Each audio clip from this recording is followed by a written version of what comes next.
Valdizán.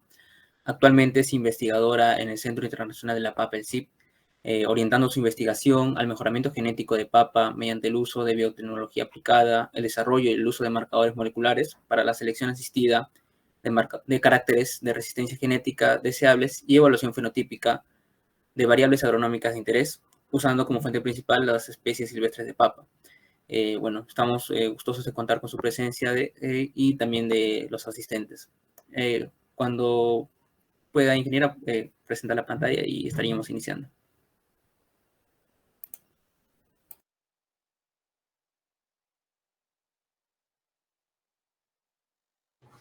Por favor, me avisa si puede ver mi pantalla porque le di presentar, pero parece que no está funcionando. No, aún no transmite. A ver.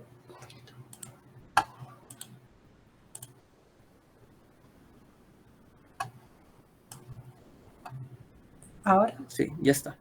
Sí. Ok. Ya podemos empezar. Las preguntas las pueden escribir. Entonces, de manera introductoria, sabemos la importancia del cultivo. Las cifras en términos mundiales de producción y consumo son bastante interesantes. Así tenemos que actualmente se producen alrededor de 19 millones de hectáreas de papa, y también este cultivo está siendo considerada como el más importante, dejando de lado los cereales, ¿no?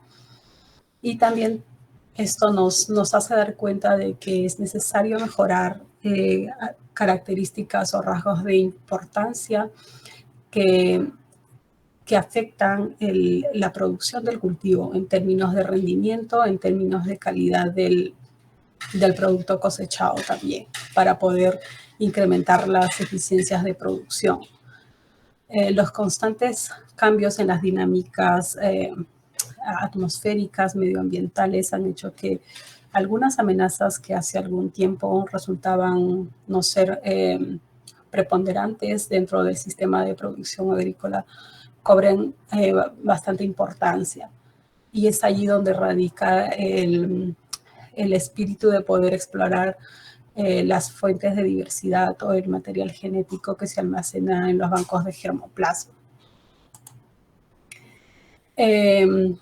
Actualmente en CIP cuenta con una colecta de más de 17.000 especies de raíces y tuberosas. Entre ellas se incluye la papa, camote, mashua, oyuco, entre otras raíces.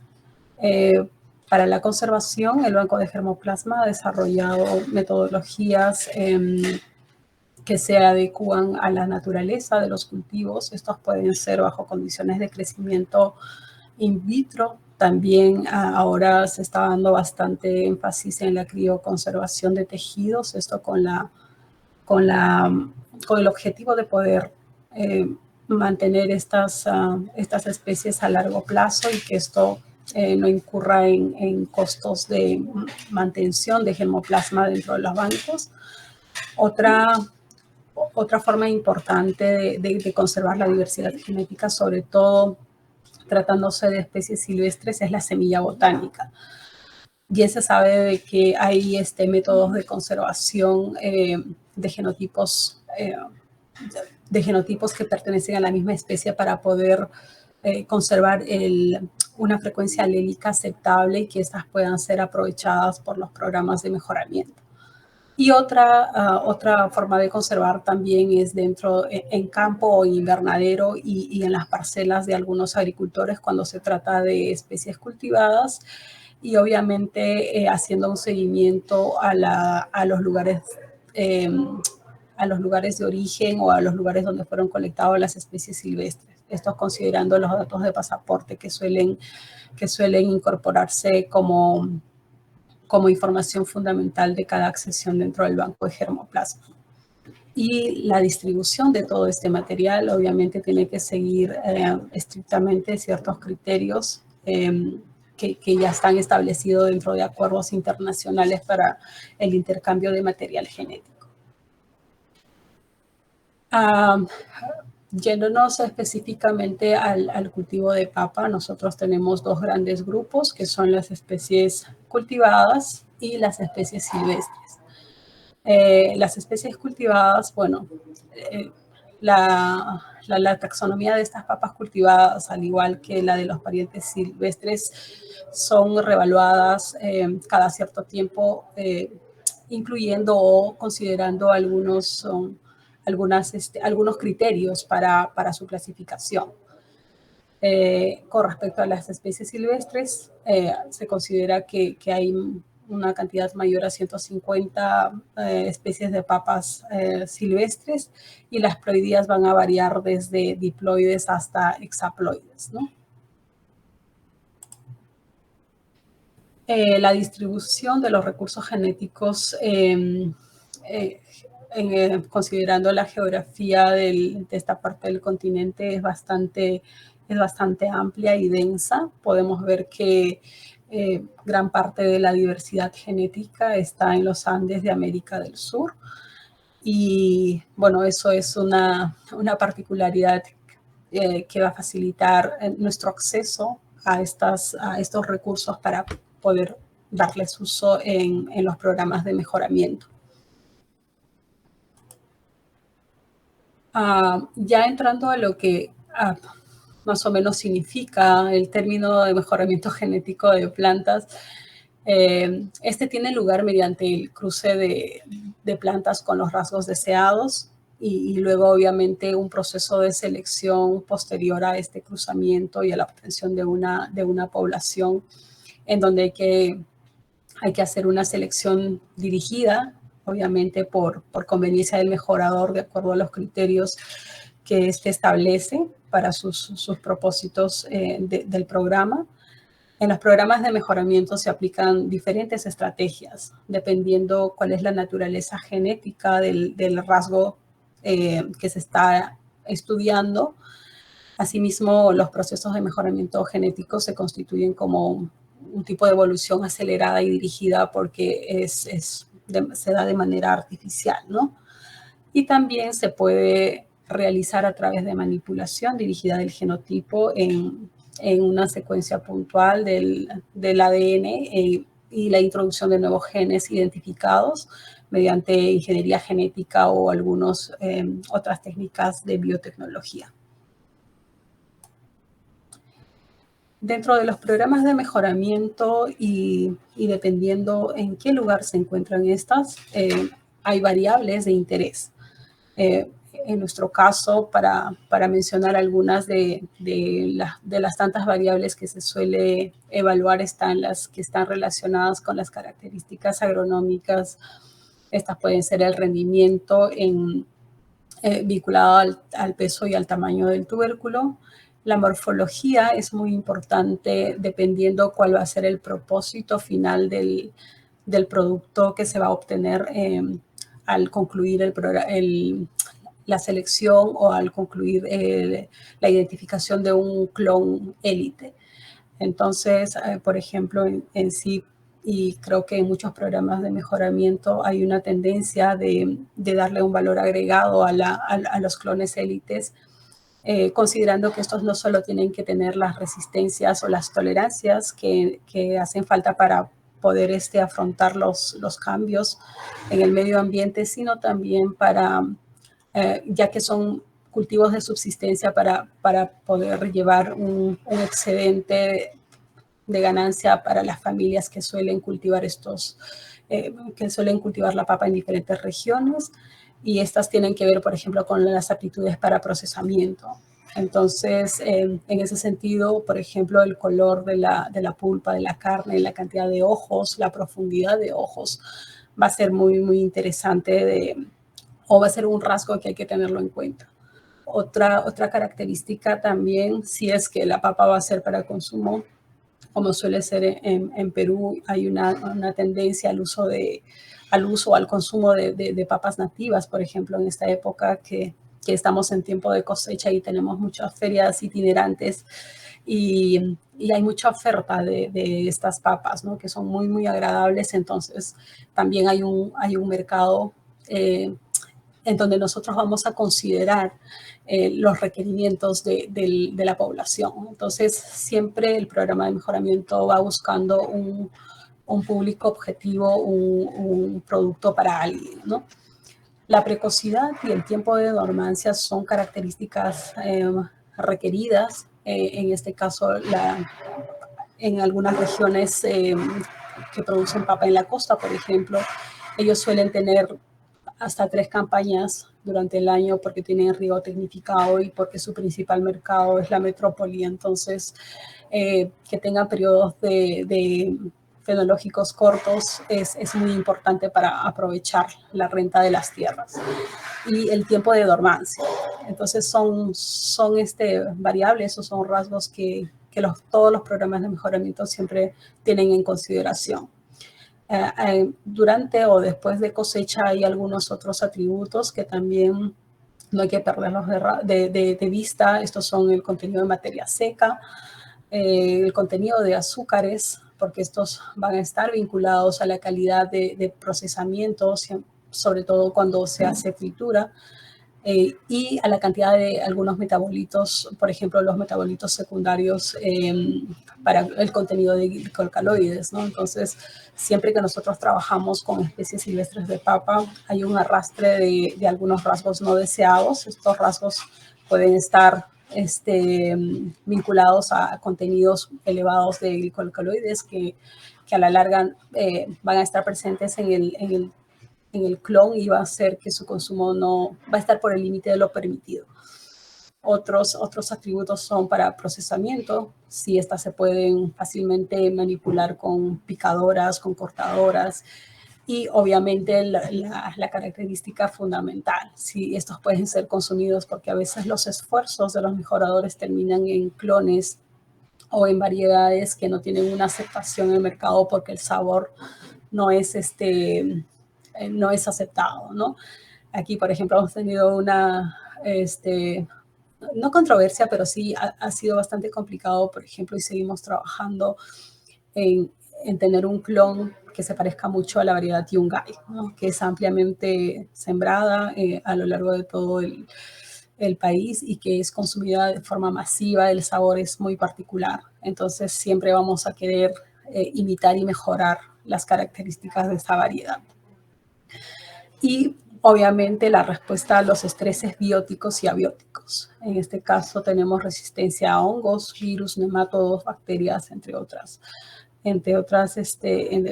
estreses bióticos, y también las tolerancias a sequía, calor, heladas. Ahora en el Perú la incidencia de heladas es muy drástica y muchas áreas de cultivo se están viendo afectadas por este problema hace ya bastante tiempo. Y luego la salinidad, cuando se desea obviamente utilizar estos clones avanzados o élite o variedades o futuras variedades en tipos de suelo de la costa, ¿no? Que tienen elevadas concentraciones de sales. Un paso fundamental o un paso previo al programa de mejoramiento en sí es el premejoramiento. Es como un pequeño escalón antes de mejoramiento. Entonces, el premejoramiento aborda muchas actividades. Una de ellas es, obviamente, utilizar los recursos genéticos que se mantienen en los bancos de germoplasma. Luego, estos parientes silvestres, por ejemplo, constituyen la base de la diversidad. O sea, cualquier fuente de resistencia o de tolerancia que va a ampliar la base genética de los programas de mejoramiento van a estar almacenados en los bancos de germoplasma. Y obviamente aquí vamos a poder identificar estos rasgos en los cuales vamos a trabajar.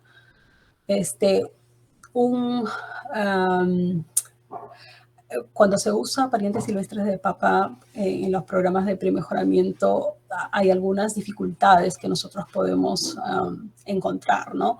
Uno de ellos es que muchos rasgos de interés tienen la característica de estar gobernados por muchos genes, y entonces los criterios para poder seleccionar o para abordar un método de selección o un método de mejoramiento se complica a veces. Hay algunas consideraciones que siempre tenemos que tener en cuenta y para esto debemos responder a ciertas preguntas básicas, ¿no? Entre otras, sé que hay muchas más preguntas que un mejorador tiene que hacer para iniciar su programa, pero ¿qué es de dónde deberíamos de partir, ¿no? O sea, ¿cuáles son los rasgos que merecen atención en un contexto actual? O sea, hace algún tiempo era, por ejemplo, bueno, y sigue siendo, ¿no?, la resistencia a pisón tardío, pero ahora la tolerancia heladas en Perú es un problema que necesita ser abordado con, con bastante celeridad, pero también necesita que le prestemos atención y de poder explorar qué es lo que nosotros tenemos en nuestros bancos de germoplasma para atender este problema, ¿no? Después, ¿cuáles son los grupos taxonómicos promisorios y que todavía no han sido explorados? Porque a veces damos cuenta de que estamos trabajando en algo que ya otras personas, otros investigadores en las regiones de América Latina o en otras regiones también están trabajando. Entonces, podemos aprovechar la información que ellos tienen, o también nosotros podemos aprovechar de que tenemos los recursos genéticos y ampliar nuestra base de investigación para los otros problemas que también están afectando nuestros sistemas de cultivo. Y luego, creo que la última pregunta ya más tiene que ver con cómo aborda el tema de conservación los bancos de germoplasma, cuáles son sus criterios y si estos criterios sintonizan con los requerimientos que los programas de mejoramiento están considerando. Hay algunos factores que limitan el uso de parientes silvestres en los programas de mejora. Estos tienen que ver con la disponibilidad de los recursos genéticos.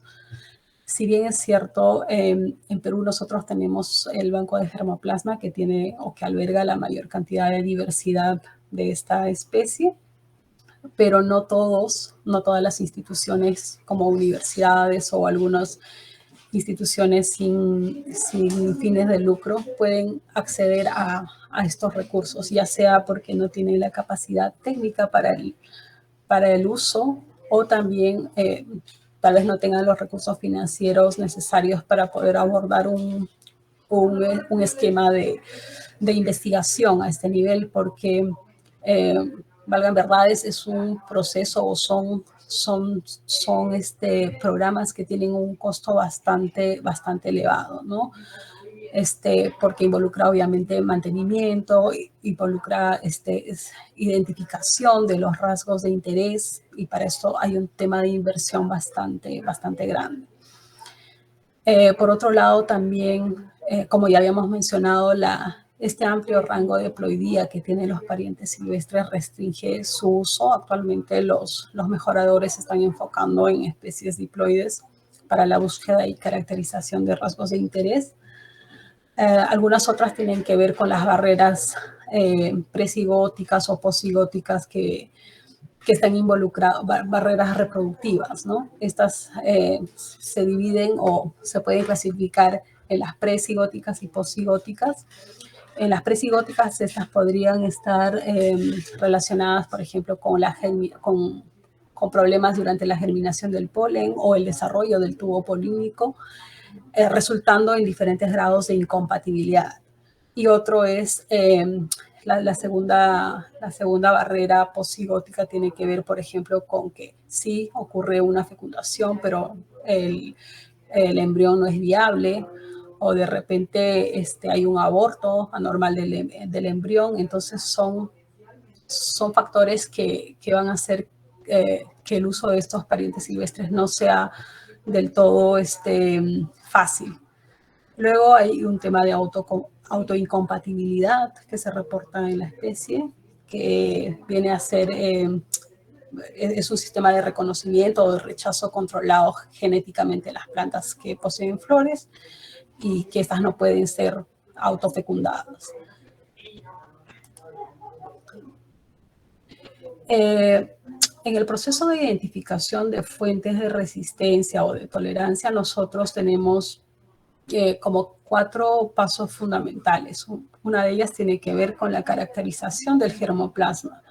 Esta caracterización se puede dar bajo condiciones ambientales, bajo condiciones de invernadero y bajo condiciones de laboratorio. Más adelante voy a presentar algunas diapositivas con imágenes de más o menos cómo realizamos nosotros nuestras caracterizaciones en campo. Luego viene los cruzamientos interespecíficos. Una vez identificado cuáles genotipos o cuáles genotipos de especies contienen nuestros rasgos de interés, se procede a hacer estos cruzamientos siguiendo algunos protocolos. Obviamente, los cruzamientos interespecíficos suelen tener estos problemas o factores que pueden, que no necesariamente van a resultar en, o que van a contribuir a que esto sea un éxito o un fracaso, y obviamente se puede abordar siguiendo diferentes enfoques. Luego también la identificación o estas nuevas fuentes de resistencia nos van a servir para la construcción de mapas genéticos y poder saber la localización de nuestros genes de interés en el genoma de la especie. Y luego la incorporación de estos rasgos ya en un esquema de mejoramiento que ahora tiene como que 2 vertientes muy marcadas, que es un mejoramiento a nivel diploide y otra es el mejoramiento a nivel tetraploide. Los cruzamientos interespecíficos, por ejemplo, en CIP hace algún tiempo se han desarrollado cruzamientos entre especies cultivadas que tenían características muy novedosas sobre, por ejemplo, contenido de micronutrientes, contenido de vitamina C. Eran variedades que tenían muy buena aceptación, entonces se hizo una selección para poder cruzarlo con especies silvestres que ya eran portadoras de genes de resistencia a tizón tardío, y se obtuvo poblaciones de premejora, ¿no? Y estas poblaciones de premejora obviamente tenían que cumplir ciertos criterios. ¿Por qué? Porque habían pasado ya por una fase de evaluación y selección bajo condiciones de campo, bajo condiciones de invernadero, como les estaba mencionando anteriormente. Para la respuesta la evaluación de la respuesta a factores abióticos lo podemos hacer bajo condiciones de campo. Por ejemplo, aquí estoy mostrando un par de fotos. Una de ellas tiene que ver con una localidad ubicada en Huancayo, Junín, Comas, donde se han instalado o se instalaron aquella vez genotipos de muchas especies silvestres. La intención era de poder identificar cuáles tenían esta resistencia, y para esto, obviamente, junto con los genotipos a evaluar, se consideraban aquellos controles que ya tenían una respuesta conocida como de afectación del patógeno. También se sembraba junto a ellos diferenciales para saber si efectivamente en esa época, en ese año, se encontraban las razas del patógeno a los cuales nosotros queríamos someter para luego seleccionar.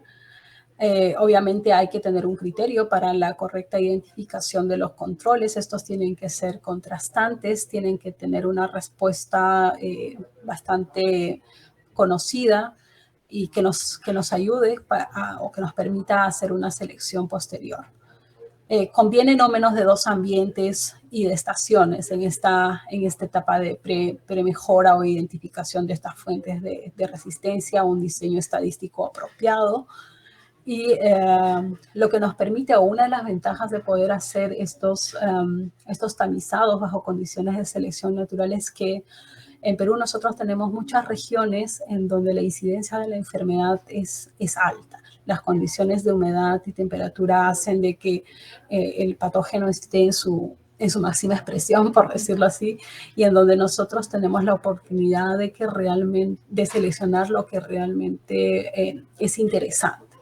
Entonces, por ejemplo, hay localidades. Esta otra foto es de un experimento que nosotros hemos instalado en Oxapampa, en Chontabamba, En ese entonces nosotros habíamos colocado en campo más de 3.000 genotipos de 40 familias. Estas 40 familias venían del cruzamiento de especies silvestres que tenían resistencia a tizón tardío por líneas de genotipos que portaban el gen de autocompatibilidad. Entonces, nuestra sorpresa fue agradable porque teníamos muchos genotipos que presentaban una alta resistencia, ¿no?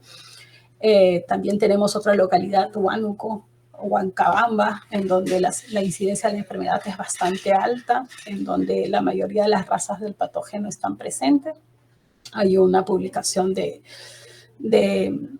Hanele Krause SIP, en donde hacen un mapeo de todas las razas del patógeno a lo largo y ancho de todo el Perú.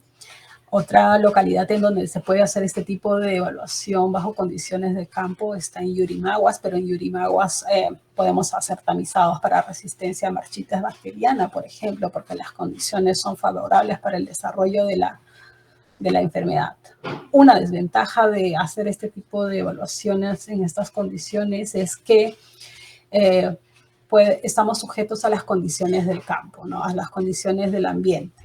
Si es que las condiciones no son favorables para el desarrollo del patógeno, pues simplemente no hay presión de infección y por lo tanto nuestra selección va a tener ciertos problemas. No vamos a poder seleccionar como quisiéramos bajo condiciones muy estresantes.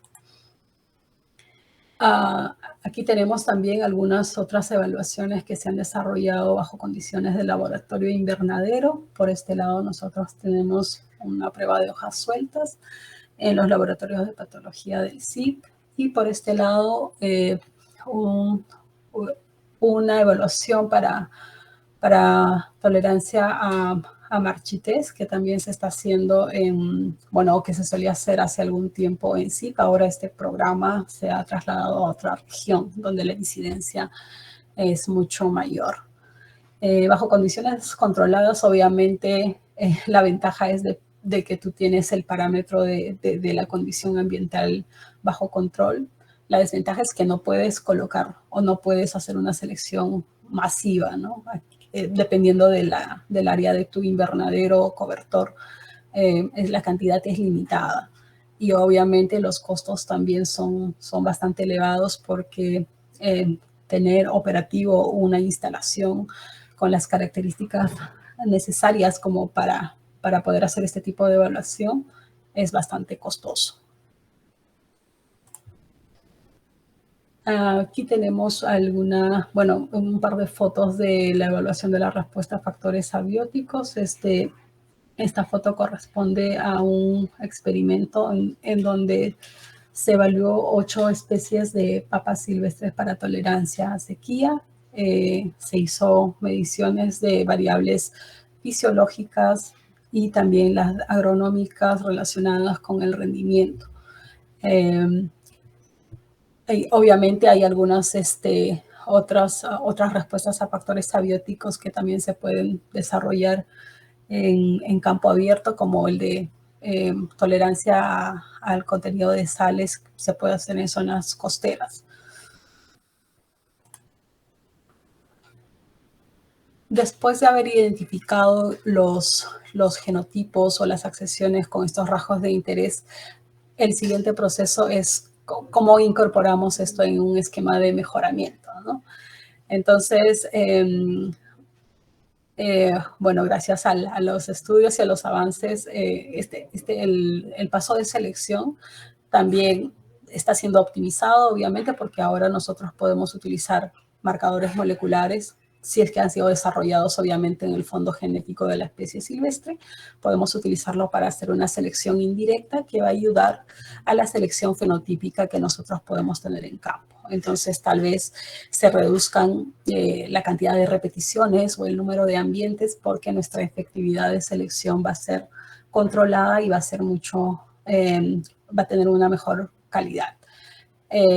Otra perspectiva es la creación de líneas endogámicas élite que contengan muchas resistencias dominantes. Esto aprovechando la o ya después de haber incorporado el gen que rompe la autoincompatibilidad y después de varias series de autofecundación, nosotros podemos fijar un carácter, ¿no? Porque estamos trabajando en especies diploides en donde por la misma carga genética este proceso es mucho más fácil, por decirlo así. Y luego, obviamente, se puede hacer la combinación con otras especies cultivadas con rasgos complementarios, como les había mencionado en la lámina de cruzamientos interespecíficos. Podemos utilizar el germoplasma también de papas cultivadas. Ahora hay esta tendencia de utilizar bastante para procesamiento las papas cultivadas de variedades nativas de colores. Entonces, nosotros podemos hacer esta combinación de nuestros rasgos identificados dentro del pool genético de especies silvestres con las papas cultivadas que tienen estas otras características promisorias. También podemos hacer la combinación de nuestros genotipos identificados con el germoplasma de los programas de mejoramiento. Como sabemos, los programas de mejoramiento tienen el esquema de mejoramiento a nivel tetraploide, pero estas pueden ser, la carga genética puede ser reducida a la mitad utilizando haploidización o inductores de haploidización. Este capítulo va a ser explicado en la siguiente ponencia, que es este mejoramiento a nivel diploide, que lo va a dar otra compañera del CIP. Y la otra vertiente de cómo incorporamos nuestros genes identificados es obviamente directamente al germoplasma de los programas de mejoramiento tetraploide, utilizando la particularidad de la producción de gametos o la formación de gametos no reducidos que ocurre por una desviación de los procesos meióticos, ¿no? Se dice que esta particularidad puede estar controlado por muchos genes aditivos y que puede estar influenciado por condiciones medioambientales. Obviamente, en este esquema de mejoramiento, a los procesos de selección va acompañado de la verificación de ploidía, porque vamos a hacer un cruce interploide, y obviamente la caracterización agronómica, también una evaluación de características reproductivas en este paso es muy importante, ya que de este proceso de incorporación también más adelante se van a obtener los futuros progenitores del programa de mejoramiento para utilizarlo en otros esquemas, en otros ciclos de selección. Finalmente tenemos una selección de clones élites promisorio y la catalogación correspondiente considerando todos los atributos que se han identificado en el proceso. Aquí tenemos un pequeño esquema que tiene que ver con uno de los enfoques para poder sortear los factores que impiden o que hacen difícil el uso de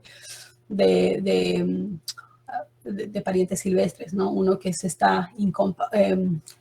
las dificultades después de haber hecho un cruce interespecífico.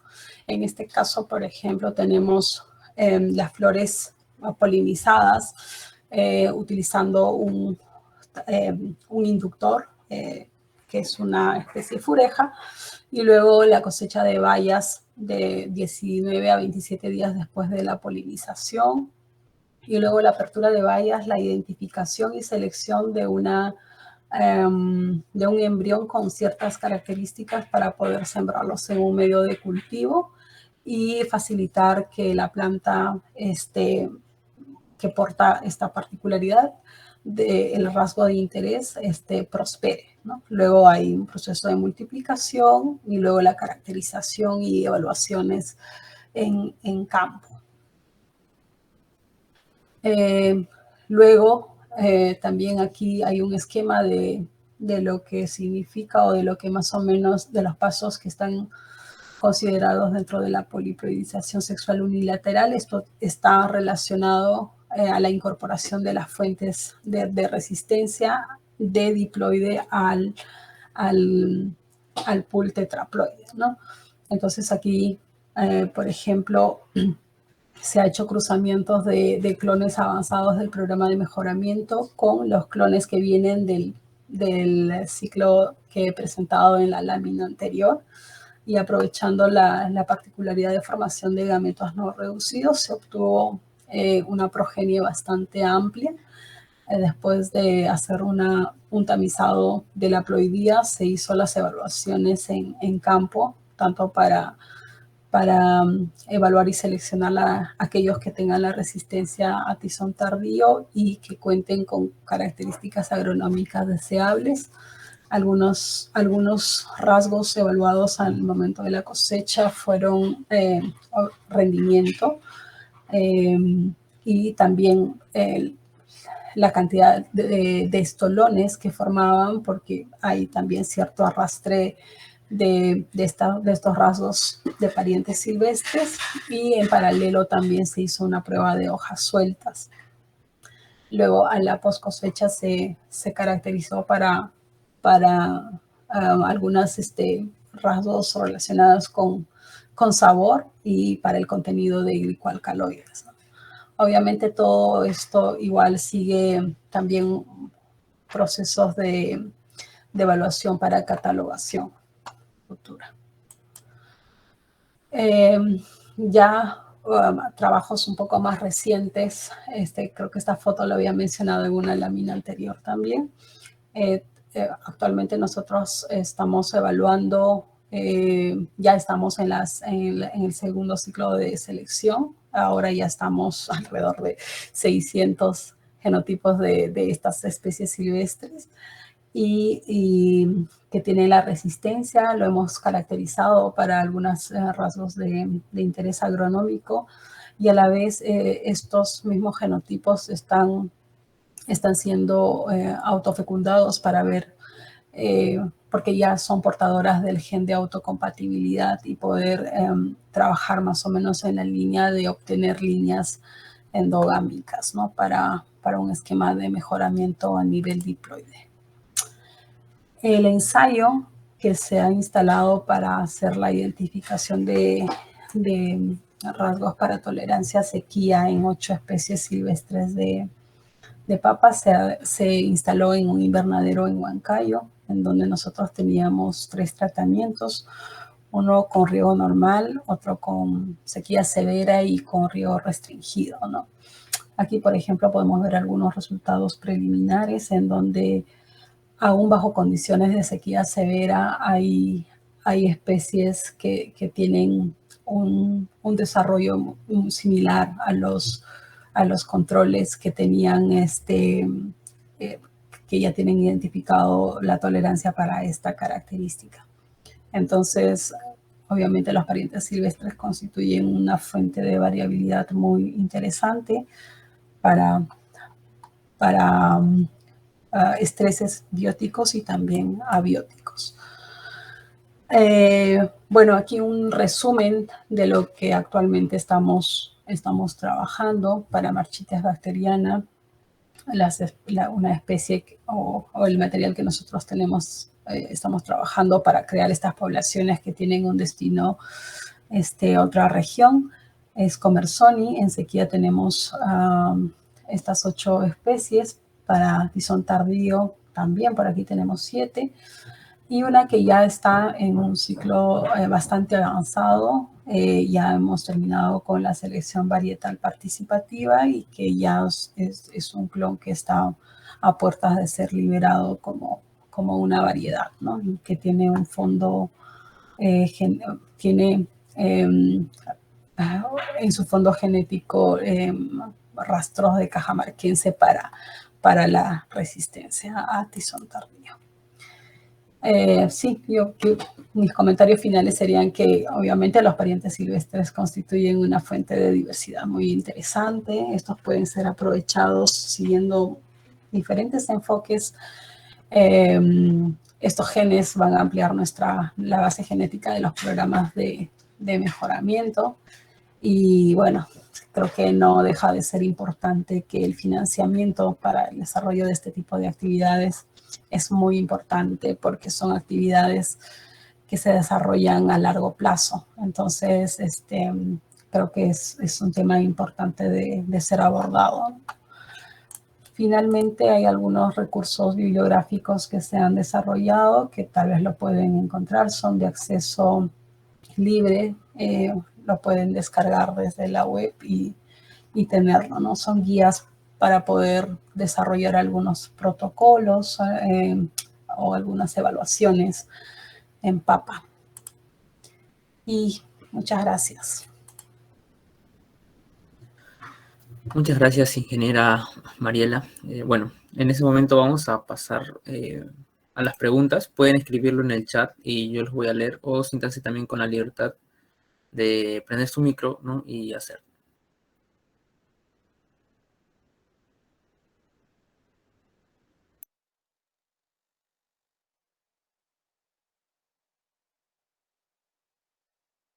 A su vez también estoy pasando un link para que puedan inscribirse a aquellas personas para que registren su asistencia, ¿no? A la reunión. Bueno, continuamos con las preguntas, por favor. Bueno, una pregunta de parte de Gladys. Buenas tardes. ¿Actualmente las especies silvestres se encuentran amenazadas o cuáles son sus principales riesgos? Yo creo que sí, yo creo que sí, porque, bueno, no es parte de mi trabajo hacer las colectas ni ir a los sitios donde alguna vez se colectó alguna accesión del banco, pero sí hubo reportes de que cuando el curador ha regresado a estos sitios donde se han hecho las colectas iniciales, pues las especies no estaban más. Entonces la amenaza es uno por el avance de la demografía, la gente que va asentando sus casas en lugares en donde antes no lo hacía o va expandiendo sus terrenos de cultivo también. Otro es también el desconocimiento, porque las personas van y no saben de qué trata. Eso es cuando estamos hablando, obviamente, de los recursos genéticos que están fuera del banco, ¿no? Ahora el banco tiene en su haber, creo que una muy buena parte de todos los recursos genéticos de PAPA, entonces por ese lado sí está resguardado, pero de forma natural sí, bastante amenazado. ¿Cuáles especies están bajo esa amenaza exactamente? No lo sé, pero sé de que había un riesgo porque había un trabajo de, no sé si llamarlo validación, de las colectas que han hecho hace bastante tiempo y de pronto se encontraron con estos escenarios, ¿no? De sitios en donde ya no había más estas especies y obviamente era una pena. Bien, la siguiente pregunta de parte de Ana Chávez. ¿Cuál es el tiempo estimado para la obtención de una variedad resistente mediante el uso de la selección asistida por marcadores? Bueno, un tiempo promedio de un mejoramiento convencional es borreo a los 10 años, pero también va a depender mucho del rasgo que se está estudiando. Ahora, se supone que el uso de marcadores lo que hacía era reducir el tiempo, creo, si no me equivoco, en un 30 o 40%, porque ayuda a que la presión de selección sea mucho más eficiente. Entonces, la desventaja es que no tenemos marcadores moleculares para todos los fondos genéticos, porque los marcadores moleculares solamente sirven para el fondo genético donde ha sido desarrollado. Entonces, si nosotros estamos trabajando con especies silvestres que no tienen, muchos de ellos no tienen estos marcadores que lo identifiquen, obviamente no vamos a poder usarlo. Pero ya que algunas especies lo tengan ya es una ventaja también.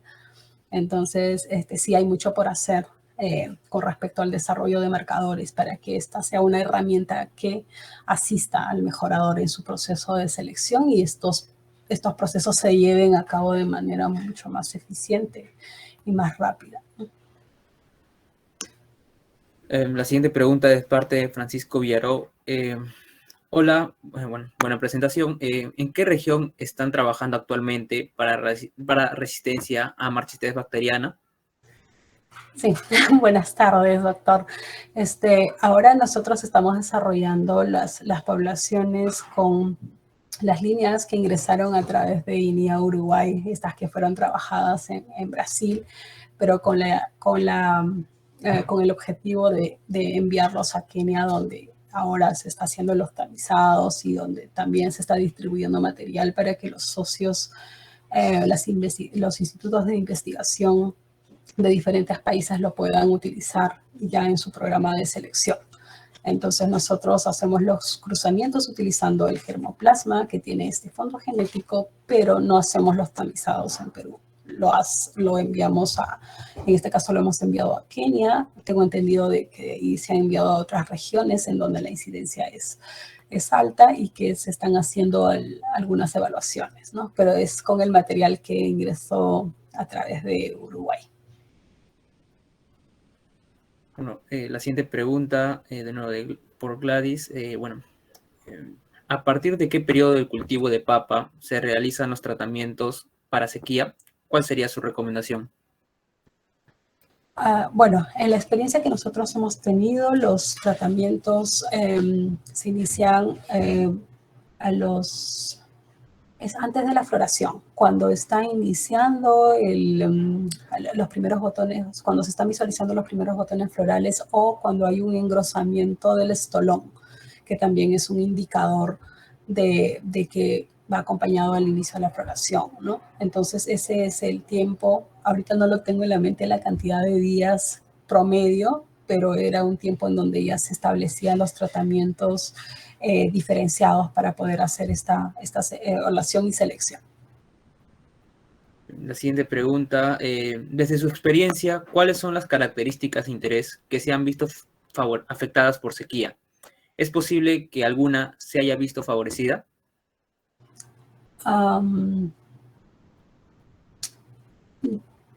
Yo creo que el estrés por déficit de agua influye directamente en el rendimiento y en la cantidad de materia de biomasa total, ¿no? O de biomasa subterránea. Yo creo que el rendimiento es lo que se ve menguado o disminuido con efectos del déficit de agua. Ahora, favorecida, buena pregunta. Yo creo que o sea, el estrés estimula que el tubérculo, por instinto de supervivencia, pues forme un único tubérculo o dos y simplemente quiera perpetuarse, ¿no? Entonces, si tú quieres de repente aplicar un método de mejoramiento acelerado, podrías aplicar estrés y luego seleccionar un único tubérculo y menos tiempo. Entonces, podría ser. Pero en términos generales el rendimiento es el que se ve afectado. La siguiente pregunta de parte de Ana Chávez. De acuerdo a lo que menciona sobre la falta de marcadores basados en el fondo genético de las variedades silvestres, ¿cuál sería la solución? Y realizar el secuenciamiento del genoma de dichas variedades. Tengo entendido que se está haciendo el secuenciamiento a ver cómo. Olvidé. De ultra denso para poder abordar todo el genoma o la mayor cantidad del genoma posible y poder hacer esta identificación ya, me imagino, en comparación con un genoma de referencia que ya es público en PAPA, ¿no? Pero el punto de partida siempre es la identificación del gen y para esto obviamente hay que construir un mapa genético para saber realmente dónde estamos. Y eso tiene que darse en un esquema en donde tú tienes que primero tamizar la especie para el rasgo de tu interés, luego identificar el genotipo, construir una población que te permita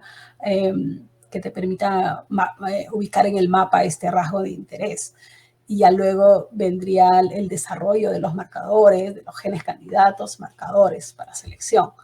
Pero obviamente el tema del secuenciamiento a nivel denso del genoma o sea, puede ayudar en esta búsqueda, ¿no? Muchas gracias por sus respuestas y también a los asistentes por sus preguntas.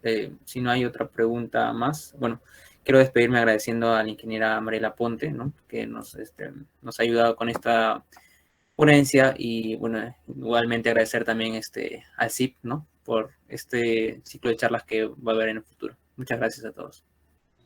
Muchas gracias por la invitación. Encantada. Igualmente. Hasta luego.